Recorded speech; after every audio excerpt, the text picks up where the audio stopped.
सभी को नमस्कार, जय हिंद। सीईटी का बारे में अपन चर्चा करेंगे। सीईटी 2022 आगे की जितनी भी वैकेंसियां होगी आप सभी ने मालूम है सीईटी का प्रोसेस से गुजरना पड़ेगा।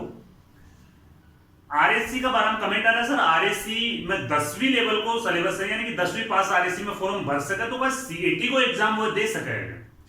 तो देखो आरएससी को सिलेबस भी, यानी कि आरएससी की जो क्वालिफिकेशन पहले 10वीं पास थी 12वीं पास कर देंगे, आगे वाली वैकेंसी आएगी उसमें।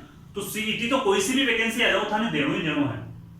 सीईटी में कहीं है, अगर आपके ज्ञान की मान लो अगर 1000 पद आ रहे हैं ना, तो यहाँ पे सिर्फ और सिर्फ आपको 15 गुना बच्चों को ही बुलाएंगे। अभी कोई भी वैकेंसी में ले लो, अगर 1000 पद है ना आपके, तो 15 गुना बच्चों को बुलाएंगे, यानी कि मेन एग्जाम देने के लिए 15,000 बच्चों को बुला ले जाएंगे। तो आप मान सकते हो, यानी कि अगर मेन एग्जाम देने के लिए 15,000 बच्चों को यहां पे बुला लेंगे। सिलेबस क्या होगा?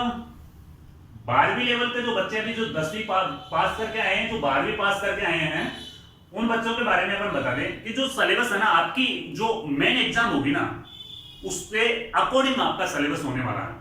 अब ये तो है ही नहीं कि भाई कुछ अलग ही आ जाएगा सिलेबस में। तो इस चीज को अभी से इंश्योर कर लें भाई, आने वाली जो वैकेंसी आएगी ना, वैकेंसियां तो आप सभी को ध्यान है, बड़ी बड़ी वैकेंसी आएगी, लेकिन उसके लिए आपको मेन एग्जाम में बैठने देंगे या नहीं बैठने देंगे आपको, ये आप खुद डिसाइड करोगे, आप बैठ पाओगे या नहीं बैठ पाओगे।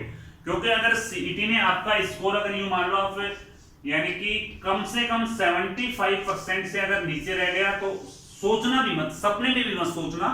अगर 75% से नीचे रह गया तो फिर सोचना ही नहीं है सीईटी में भाई अपन मेन एग्जाम दे पाएंगे, क्योंकि फिर 1 साल के लिए आप आगे हो जाओगे। फिर 1 साल के लिए आगे होने का मतलब है कि फिर गवर्नमेंट चेंज होगी और फिर आप 4 साल के लिए आपकी लग जाएगी।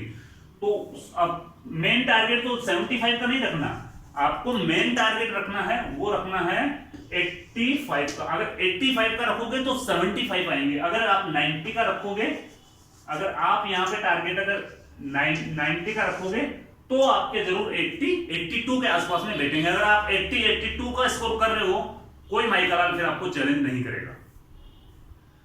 सिलेबस के बारे में बात करें तो सबसे ज्यादा वेटेज रहेगा आपके राजस्थान जीके का, यानी कि देखो आपकी जो मेन एग्जाम में जो चीजें पूछेगा ना, वही अपन सीईटी में पूछेगा। तो राजस्थान जीके में कौन कौन सी चीजें हो, अपने कला, संस्कृति, इतिहास और भूगोल, तीनों सब्जेक्ट है, तीन से पूछेगा। 30% क्वेश्चंस तो राजस्थान जीके से आना ही आना है, 30% को इसमें से आना। रीजनिंग देखो, रीजनिंग पे चाहे कौन सी भी एग्जाम, कोई सी भी एग्जाम दे लो, रीजनिंग तो हर एग्जाम में पूछे, रीजनिंग तो हर एग्जाम में पूछे, तो संभावित यही है कि 25%, यानी कि अगर 100 नंबर को आपको पेपर है तो 25% आपने रीजनिंग का भी पूछेगा। अब मैथ और साइंस दोनों का अगर मिक्स में अपन बात करें तो दोनों का 20%, अगर 100 नंबर का आपका पेपर है तो 20 नंबर मैथ और साइंस में से पूछेंगे। लेकिन अब आता है फिर लास्ट का एक टॉपिक आता है, वो थोड़ा फैला हुआ सिलेबस है। उसमें आपके इंडिया जीके आ गई, करंट अफेयर्स आ गया, इंग्लिश आ गई। इंग्लिश के बाद में यानी कि जो भी सब्जेक्ट बच गए ना, इसमें आप स्पोर्ट्स मान सकते हो, करंट अफेयर्स से जुड़े हुए जितने भी टॉपिक है वो सारे मान सकते हो। तो ये संविधान से जुड़े हुए प्रश्न है, इंडिया जीके है, करंट अफेयर्स है, इंग्लिश है, इन सारी चीजों से मिला करके 25 क्वेश्चंस यहां से आपको पूछ सकते हैं। तो ये आपको अब नहीं सोचना है कि सिलेबस आने के बाद में पढ़ेंगे, ये तो वही बात होगी ना, आग लगने के बाद में कुआं खोदने जाना।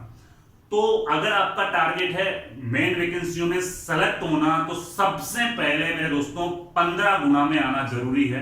अगर 15 गुना में नहीं आओगे तो आप मेन एग्जाम में बैठ ही नहीं पाओगे। टारगेट 90% का लेके चलो, जब जाके आप कहीं ना कहीं 75 से 80% तक पहुंचोगे। और अगर जो 75 को क्रॉस कर रहा है तो उसकी हाई प्रोबेबिलिटी है कि वो राजस्थान पुलिस कांस्टेबल का पेपर तो देगा ही देगा। 5000 से 8000, देखो वैसे तो वैकेंसी तो 5000 तो पड़ी है, लेकिन वैकेंसी आने वाली है 8000 के आसपास में। अगर वैकेंसी इलेक्शन का टाइम है, आपको बढ़ा के देंगे वैकेंसी, तो 8000 के आसपास में वैकेंसी आने वाली है। और ये वैकेंसी आपके हाथ से नहीं छूटनी चाहिए। किस वजह से? सीईटी की वजह से। तो लग जाइए तैयारी में, अब कोई भी बहाना नहीं चलने वाला है, क्योंकि दिनों दिन प्रोसेस है वो डीपली होता जा रहा, अलग अलग प्रोसेस से आपको गुजरना पड़ रहा। जय हिंद, जय भारत।